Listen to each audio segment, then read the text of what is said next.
오늘은 시편 23편 본문을 중심으로 내 잔이 넘치나이다 라는 제목으로 말씀을 나눌 때 많은 은혜 받으시길 바랍니다. 오늘 특별히 이렇게 비가 오는 가운데, 많이 오는 가운데 예배에 참석하신 여러분들을 주님께서 곱배기로 축복해 주실 줄로 믿습니다. 아멘. 어떤 사업가가 사업에 실패해서 강변에 자살을 하러 갔습니다. 그런데 강변에 있는 작은 텐트 안에서 찬송가 소리가 들려오는 거예요. 사업가가 그 텐트 안을 들여다보니까요, 거지 가족이 예배를 드리고 있었습니다. 그 찬송 소리가 은혜가 됐나 봐요. 주 안에 있는 나에게 딴 근심이 있으랴. 아멘. 이 찬송이 흘러넘치는 거예요. 그래서 이 사업가가 궁금해가지고 그 텐트 안을 들여다봤더니 거지 가족이 모여서 예배를 드리고 있는 거예요. 예배가 다 끝나고 나서 이제 사업가가 가려고 하는데, 이제 죽으러 가려고 하는데 사이렌 소리가 갑자기 요란하게 들리면서 그 강가를 지나가는 소리가 들렸습니다. 그러면서 그 텐트 안에서 아빠 거지가 아들에게 이렇게 말하는 거예요. 아들아, 너는 감사해라.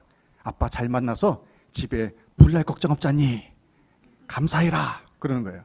그리고 아내에게도 이렇게 말합니다. 여보, 당신도 남편 잘 만난 거 감사해야 돼.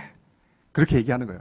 그러면서 이 거지 가족이 웃음보가 터져가지고요, 배꼽을 잡고 막 행복하게 웃더래요. 그 모습을 보면서 이 사업가가 자살하러 가던 그 길을 돌려서 교회로 발걸음을 옮겼다고 합니다. 상황에 따라, 우리의 형편에 따라 믿음이 달라지는 것이 아니라 우리가 그 상황을 이길 수 있는 믿음이 우리에게 필요한 것입니다. 하나님을 인생의 주인으로 삼고 최고의 가치로 여기는 자만이 주 안에 있는 자에게, 주 안에 있는 나에게 이 찬송을 믿음으로 고백할 수가 있습니다. 우리 함께 1절을 찬송하시겠습니다.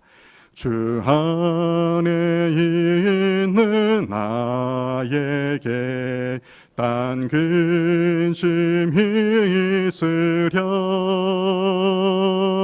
십자가 밑에 나아가 내 짐을 풀어내. 주님을 찬송하면서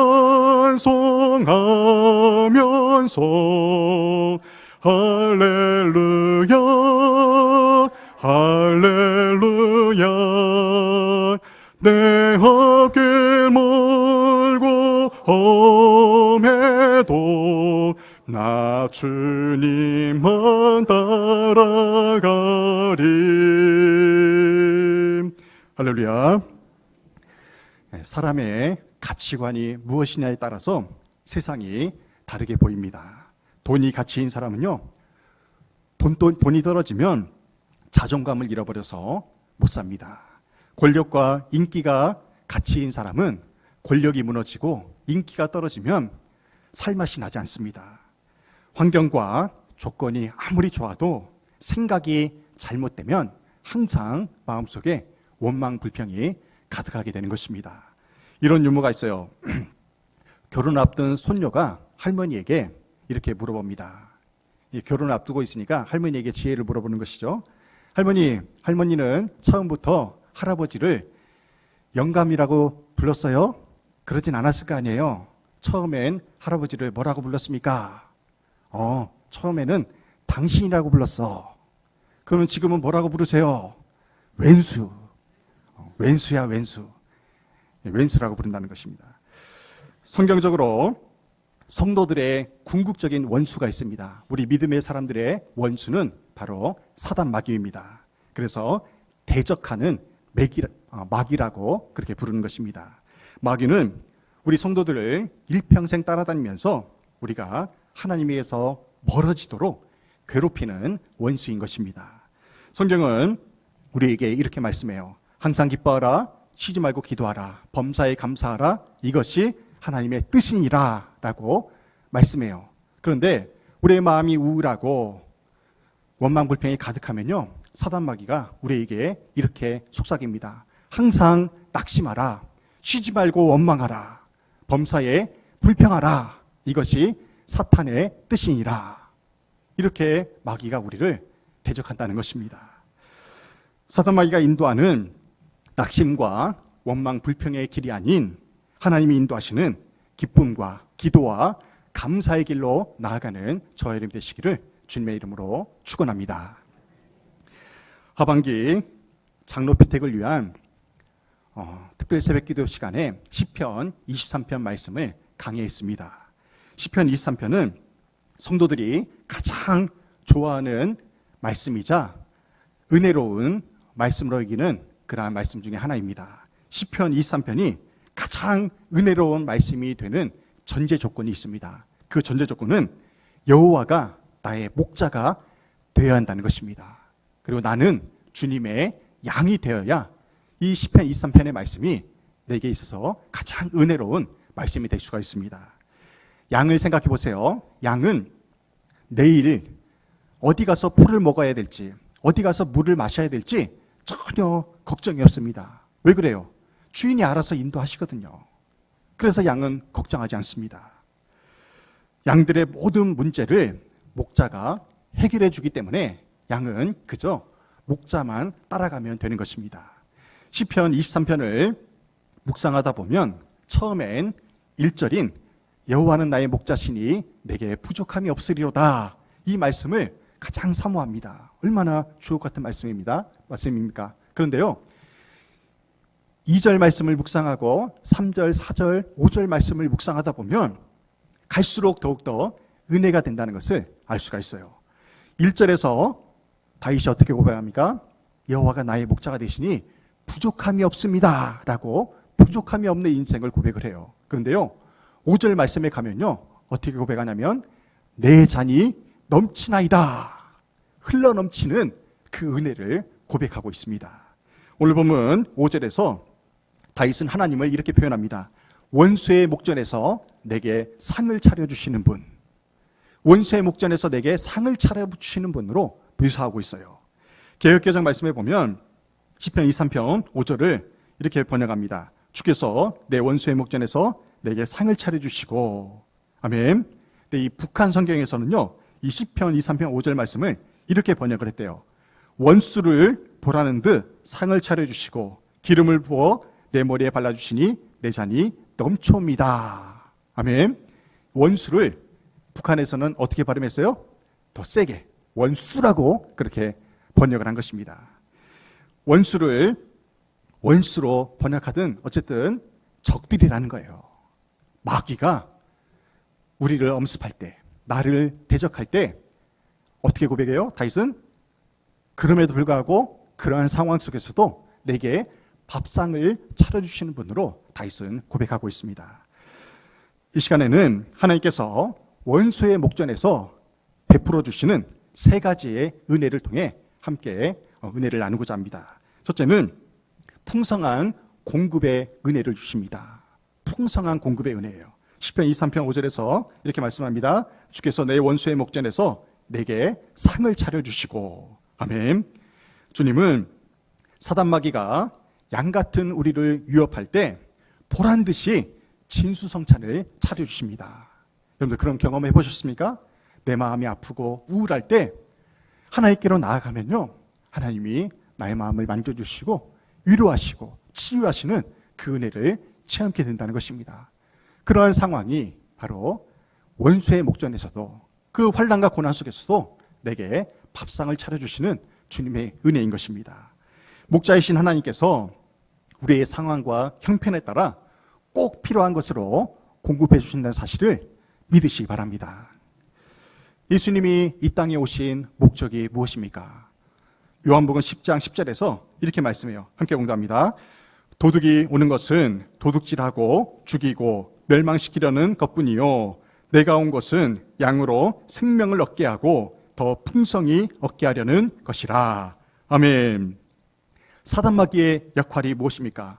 도둑질하고 죽이고 멸망시키고 빼앗고 손해보게 하는 것, 이것이 마귀가 하는 역할이에요. 도둑이 하는 역할입니다. 그런데요, 예수님은 우리에게 풍성한 생명을 공급해 주시는 분으로 그렇게 성경은 묘사합니다. 주님은 우리가 이 땅에 살면서 간신히 구원만 받아 천국에 인도하시는 분이 결코 아니십니다. 주님은 우리가 이 땅에서도 풍성한 생명의 기쁨을 누리며 살도록 우리를 이끌어 주시는 분이라는 사실입니다. 그래서 예수님의 풍성한 은혜를 맛본 사람은 다윗처럼 이렇게 고백하게 된다는 거예요. 내 잔이 넘치나이다. 할렐루야. 오늘 예배드리는 우리 모두가 하나님의 풍성한 은혜에 감사하여 내 잔이 넘치나이다 고백하게 되기를 간절히 소망합니다. 양들을 보세요. 양이 풀밭에 누우려면 4가지 조건이 충족돼야 양이 풀밭에 누워서 편히 잠을 잔대요. 첫째는요, 두려운 짐승이 없어야 풀밭에 눕는데요. 두 번째는 양들끼리 다툼이 없어야 된답니다. 양들이요, 시간만 나면 틈만 나면 치고 받는데요. 그런 습성이 있어요. 그리고 세 번째는 파리나 기생충 같은 것이 없어야 눕는다고 합니다. 마지막 4번째는 배불리 먹어야 눕는데요. 이 4가지가 다 충족되어야 비로소 양이 풀밭에 편히 누울 수가 있다고 합니다. 목자도요, 아무나 하는 것이 아닙니다. 성실하고 부지런하고 양을 진심으로 사랑하는 자가, 양을 잘 살피는 자가 목자가 될 수 있는 것입니다. 이 중동 지방의 양들이 가장 위험한 순간이 있어요. 그때가 어느 때냐면 이제 평지에서 이제 더 좋은 푸른 초장을 쫓아서 이동할 때가 있습니다. 그 이동할 때에는 골짜기를 지나서 높은 언덕까지 그렇게 올라가야 되는데 그 순간이 가장 위험한 순간이 돼요. 거기 올라가는 길에 낭떠러지도 있고요, 웅덩이도 만나게 되고 맹수에 습격을 당하기 때문에 그 순간이 가장 위험한 순간입니다. 목자들은 양들이 그 이동하는 중간중간에 편히 쉬고 먹을 수 있는 그러한 평평하고 안전한 곳을 미리 답사를 한다는 것입니다. 그곳을 가리켜서 메사라고 해요. 메사. 저 높은 바위 언덕이 있죠. 저렇게 평평한 곳을 가리켜서 메사라고 합니다. 메사. 이 메사에 도착하면 목자들은 먼저 주변에 있는 독풀을 제거합니다. 그리고 그 주위에 울타리를 쳐요. 그러면 양들이 들어가면 이제 편안하고 안전하게 쉴 수 있는 그런 공간이 마련이 되는 것입니다. 목자들의 도움으로 양들이 안전한 울타리 안에서 편안히 먹고 쉴 수가 있는 것입니다. 긴 여정으로 지친 양들이 푸른 초장이 있는 고산의 목초지에서 편안하게 먹고 마실 때 그 양들의 소감이 무엇이겠습니까? 따라해 보겠습니다. 내 잔이 넘치나이다. 할렐루야. 여러분들이요, 하루의 일과를 마치고 집안에 가서 목욕 재개하고 밥 먹고 편안하게 2다리 쭉 뻗고 누워서 잠을 잘 때 우리는 이 고백을 해야 돼요. 하나님, 오늘 하루도 내 잔이 넘치나이다. 할렐루야. 이 고백이 진정한 우리 믿음의 사람들의 고백이 되어야 한다는 것입니다. 이것이 다윗이 고백한 주께서 내 원수의 목전에서 내게 상을 차려주시고 라는 그러한 의미인 것입니다. 사도 바울은 로마의 감옥에서 고난 중에 있으면서도 빌립보 교회 성도들에게 이렇게 권면합니다. 빌립보서 4장 19절 말씀입니다. 나의 하나님이 그리스도 예수 안에서 영광 가운데 그 풍성한 대로 너희 모든 쓸 것을 채우시리라. 아멘. 바울은 빌립보 교회 성도들의 모든 필요를 주께서 풍성하게 채워주실 것을 확신했습니다. 오늘 여러분의 삶에 놓인 원수가 때로는 남편이 될 수도 있어요. 아내가 될 수도 있고 자녀들이 될 수도 있습니다. 때로는 우리의 이웃이 원수가 될 수도 있습니다. 어떤 분은 건강이 좋지 않아서 괴로워하는 분이 계세요. 어떤 분은 사업으로 인해서, 인간관계의 문제로 인해서 괴로워하는 분이 계십니다. 삶의 이런저런 문제로 인해서 잠 못 들고 불평, 불만이 가득한 이유가 무엇입니까? 예수님보다 그 문제를 더 크게 생각하기 때문에 우리의 마음이 지옥이 되는 거예요. 우리의 마음에 예수 그리스도를 중심으로 놓고 예수 그리스도를 가장 귀하게 여기고 가장 크게 여기면 우리의 문제는 사라지게 되는 것입니다. 예수님은 푸른 초장 맑은 물가로 인도하고 싶으신데 내 생각이 너무 크게 되면 주님이 인도하실 그 음성을, 목자의 음성을 듣지 못하게 돼서 우리가 마음이 불편해지는 것입니다. 우리의 삶의 문제 앞에서 풍성한 밥상을 차려주시는 주님을 온전히 붙잡으시길 바랍니다. 그럴 때 우리는 다윗과 같은 믿음의 고백을 할 수가 있습니다. 따라해 보겠습니다. 내 잔이 넘치나이다. 아멘. 우리의 인생 여정에 하나님이 예비하신 풍성한 공급의 은총을 온전히 누리며 살아가시기를 주님의 이름으로 축원합니다. 아멘. 두 번째는 완벽한 치유의 은혜가 우리에게 임하게 됩니다. 목자 되신 주님을 따라가면요, 완벽한 치유가 임합니다. 시편 23편 5절 하반절에서 이렇게 말씀해요. 기름을 내 머리에 부으셨으니 내 잔이 넘치나이다. 아멘. 우리가 원수의 목전에서 경험하게 되는 두 번째 은혜는 완벽한 치유의 은혜입니다. 여기서 말하는 기름은 치유의 도구입니다. 치료하는 도구예요. 믿음의 여정에도 우리가 상처가 있습니다. 우리가 하루하루 살면서 얼마나 상처를 많이 받게 됩니까? 만일 삶의 상처가 치유되지 않는다면 낙심과 우울로 하루하루가 지옥 같은 인생이 될 것입니다. 팔레스타인에서 양떼들을 공격하는 가장 큰 원수가 있어요. 그 원수가 뭐냐면요, 늑대나 사나운 이리 같은 그런 맹수가 아니래요. 양떼를 괴롭히는 가장 큰 원수는요, 파리떼라고 합니다. 파리떼. 이 파리떼의 종류가 엄청나게 다양하대요. 쇠파리, 말파리, 뒤꿈치 파리, 코파리, 사슴파리, 각종 해충파리가 있대요. 이렇게 많은 파리떼가 양떼들을 공격한대요. 양은 특별히 이 코파리에 약하다고 해요. 코파리. 이 코파리가요, 양의 코에 촉촉한 부분 있잖아요. 촉촉하고 끈적한 그곳에다가 알을 낳으면 그때 큰일이 난다는 거예요. 알을 낳으면. 그래서 코파리 떼가 호시탐탐 양떼의 그 코끝을 노린다고 하는 거예요. 그래서 여기에 알을 낳으면 어떻게 되냐면요, 그 알이 부화해가지고 그 코 안에서 부화하면 어떻게 되겠어요? 그 조그만 것들이 양의 머릿속으로 침투해가지고요, 뇌를 후벼 판대요. 그러면 양떼들이 괴로워가지고 그때 막 바위에 부딪혀서 머리를 막 박는데요. 나무에 부딪히기도 하고. 얼마나 괴롭겠습니까? 그 유충이 머리를 막 휘젓고 다니는 거예요. 이럴 때 필요한 게 바로 이 기름이라는 것입니다. 기름. 목자가 그 양이 떼굴떼굴 구르면서 괴로워하면요, 콧바리떼가 침투했구나 생각하고 그 양을 눕히고요, 그 양의 코에다가 올리브 기름을 잔뜩 넣어준대요. 그러면 그 기름이 그 코파리의 유충을 죽이는 역할을 한대요.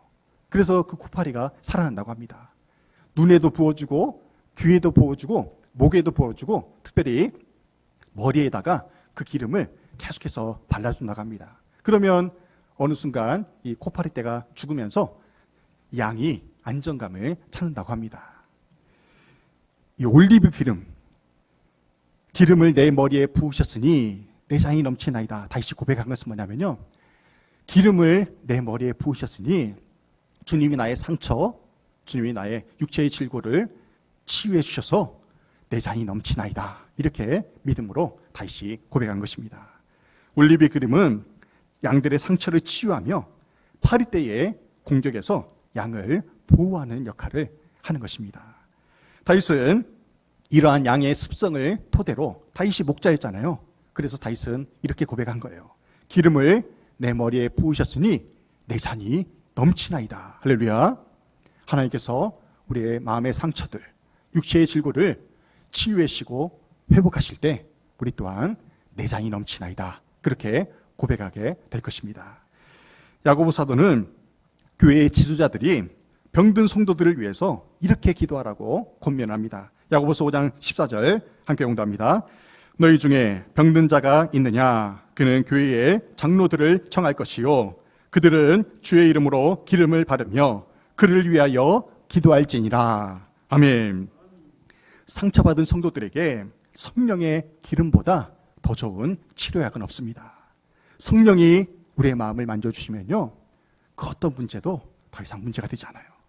교회 지도자들이 병든 지체들을 찾아가, 상처 입은 지체들을 찾아가 주의 이름으로 기도할 때에 성령의 기름 부으심의 역사로 치유되고 회복될 줄로 믿습니다.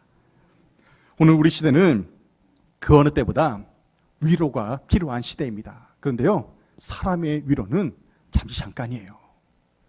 성령의 위로하심이, 성령님의 터치하심의 위로하심이 우리에게 그 어느 때보다 필요하다는 것입니다. 성령의 기름 부으심이 임하면 비로소 우리 삶에 완벽한 치유가 일어날 수가 있습니다.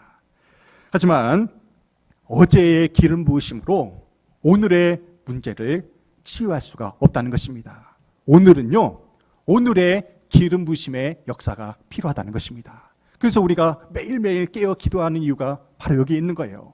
오늘의 치유의 은혜가 바로 오늘 필요하기 때문에 그렇습니다. 어제의 은혜로 오늘 치유될 수 없어요. 그래서 우리는 날마다 한 걸음 한 걸음 주님의 십자가 앞에 나아가 주님을 찬송하면서 그 성령의 기름 부으심의 은혜를 사모해야 되는 것입니다. 누가복음 5장에 보면 나병 환자와 중풍병자의 치유의 기적이 나옵니다. 이 나병 환자의 치유 기적이 개인 기도에 본을 보인다면 이 중풍병자의 치유의 기적은요, 중보 기도의 본을 보여줍니다. 예수님 당시 나병은 하나님의 저주로 여겨졌어요. 그래서 부정한 자로 간주되어 가지고 공동체에서 격리된 삶을 살아야 됐습니다.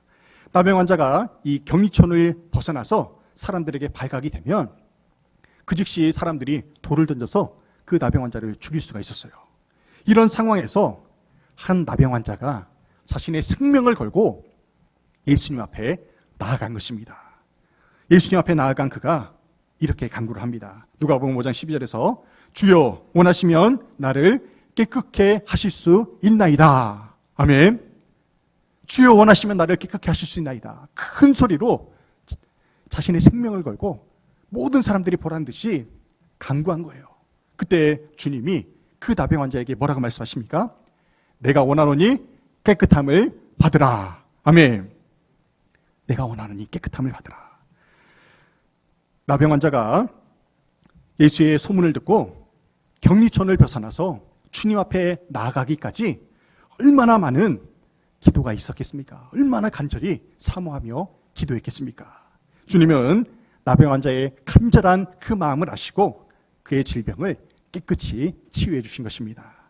또 다른 치유의 기적을 경험한 중풍병자가 있습니다. 이 중풍병자는요, 예수님이 어느 한 집에 머무르실 때에 예수님이 많은 사람들을 병을 고치고 귀신을 쫓아내고 문제를 해결해 주니까 예수님 곁에 수많은 사람들이 항상 몰려들었어요.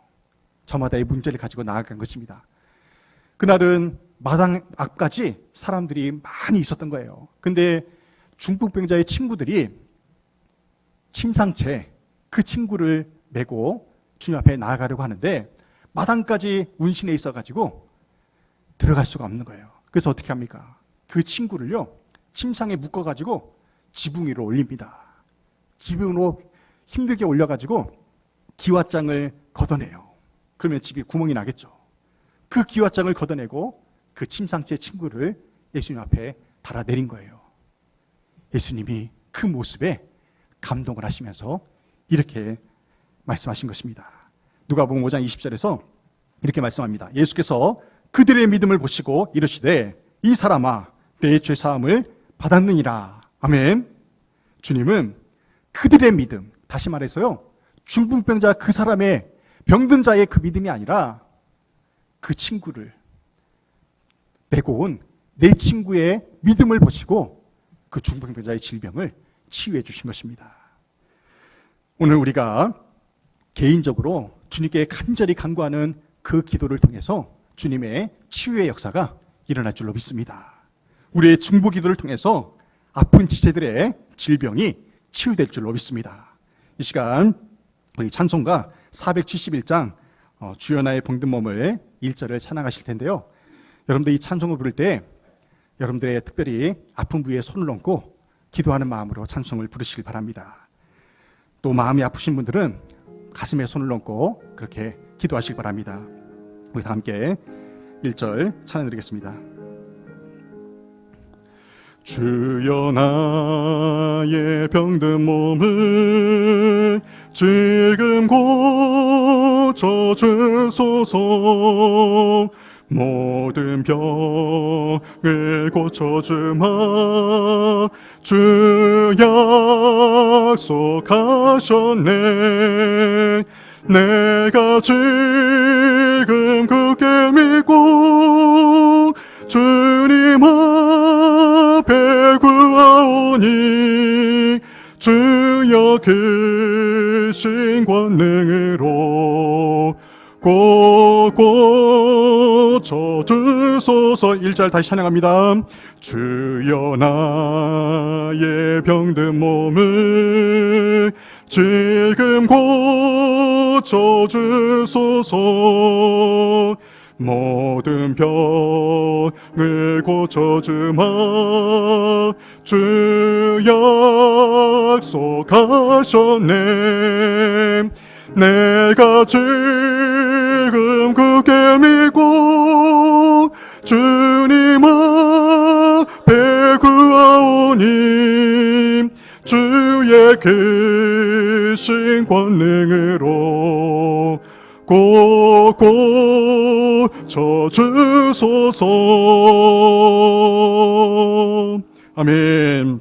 이 시간 함께 기도하실 때에 여러분의 아픈 부위에 손을 얹고 주님께 기도하기를 원합니다. 하나님, 나의 질병을 고쳐주시옵소서. 하나님, 나의 마음을, 우울한 마음, 상처받은 마음을 고쳐주시옵소서. 하나님 아십니다. 또한 우리의 중보기도가 필요한 믿음의 지혜가 있습니다. 그들의 치유를 위해서 기도할 때에 나병 환자가 고침받은 것처럼, 중풍병자가 고침받은 것처럼 이 시간 치유의 기적이 일어나게 될 줄로 믿습니다. 이 시간 함께 주여 한번 해주시고 통성으로 기도하겠습니다. 주여,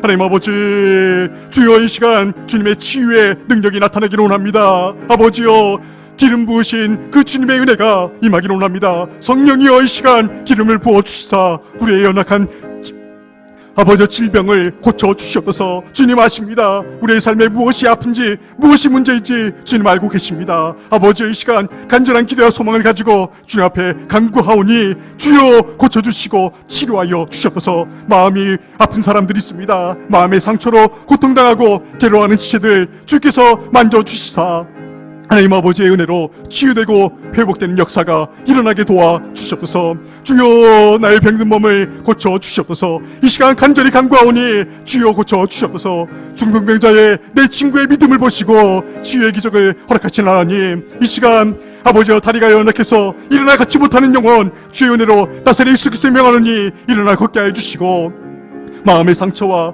아버지여 다리와 허리와 아버지여 눈이 아픈 지체들 아버지여 주의 은혜로 만져주시사 성령의 기름 부심을 허락하여 주시사 주의 은혜로 치유되고 회복될 수 있도록 역사하시고 함께하여 주시옵소서. 주님의 기름 부심의 은혜가 충만하게 임하게 도와 주시옵소서.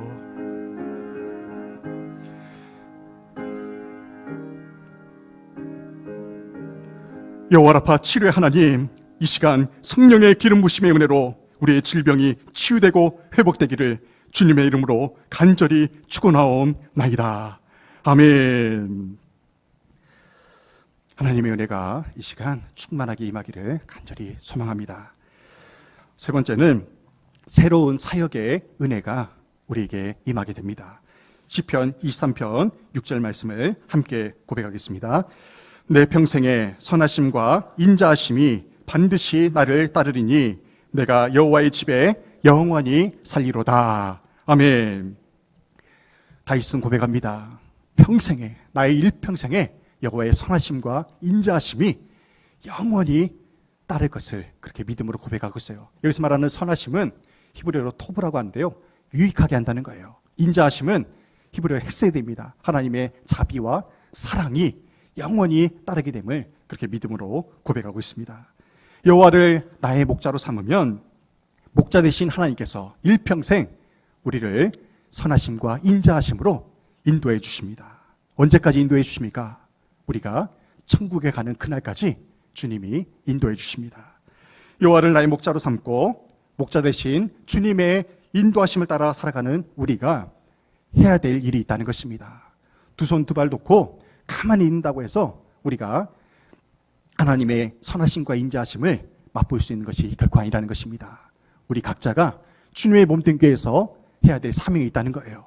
여러분의 가정에서, 일터에서 해야 될 일이 있다는 것입니다. 지난주 수요예배 때 나눈 은혜로운 예화를 함께 나누고자 합니다. 어떤 사람이 하나님 나라의 재물을 많이 쌓아야 되겠다 그렇게 결심을 하고 11조는 물론이고 선교와 구제를 최선을 다해서 섬겼습니다. 그렇게 살다가 이분이 천국에 갔는데요. 천국에 가니까 가자마자 시커먼 아프리카 사람이요 막 달려오더래요. 반갑게, 너무도 반갑게 달려오는데 한 번도 본 적이 없는 사람이에요. 근데 그분이, 흑인이 이렇게 질문하더래요. 당신은 아프리카 선교를 위해서 헌금한 적이 있지 않습니까? 헌금한 적이 있습니다. 많이 했어요.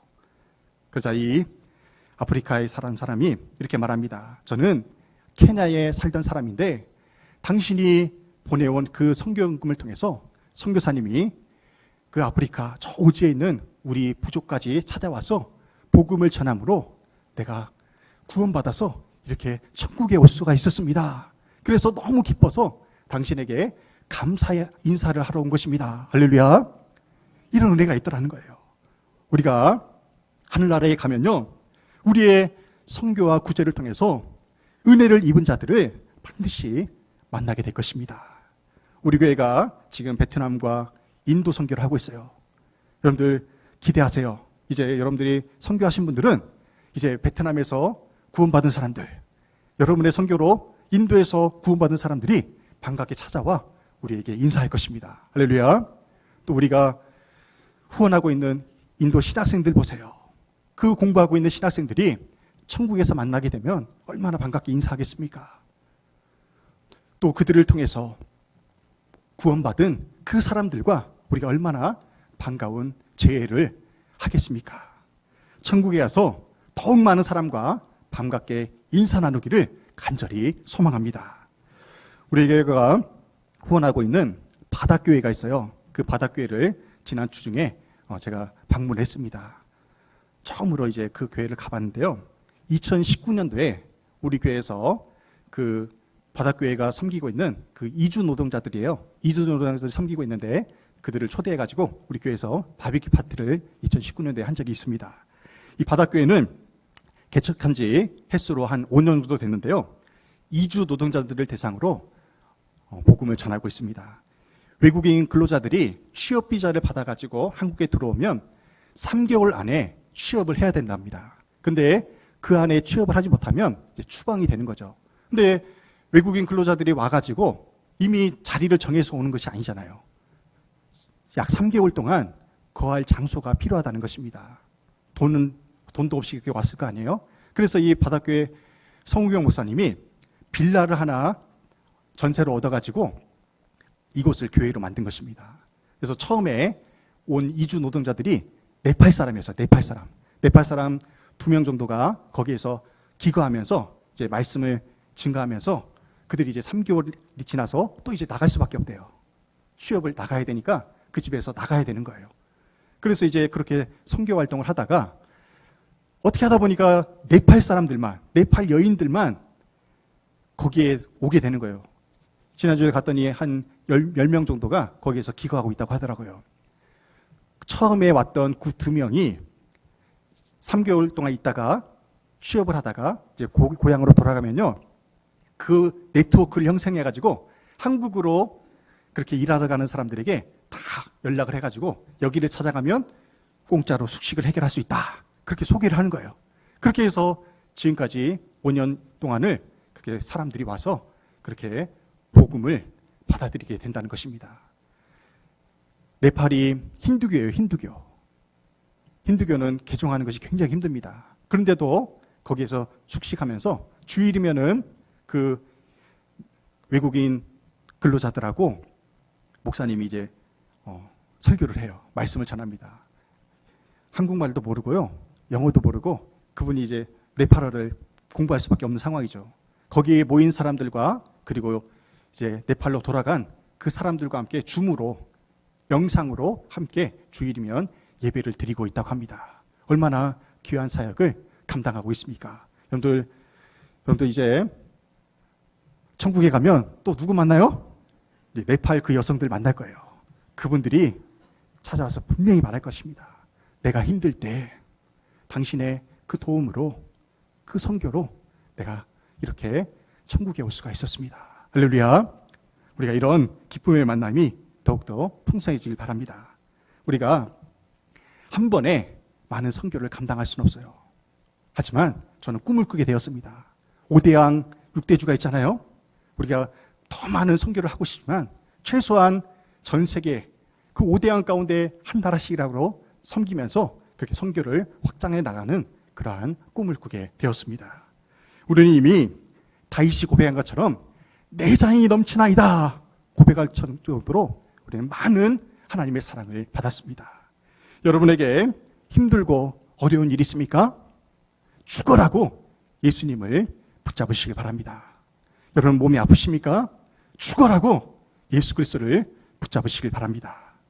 목자 대신 주님의 인도하심을 따라 한 걸음 한 걸음 나아갈 때마다 주님이 심하다 때마다 채워주신 은혜를 온전히 누림으로 내 잔이 넘치나이다 고백하는 저의 이름 되시기를 주님의 이름으로 축원합니다.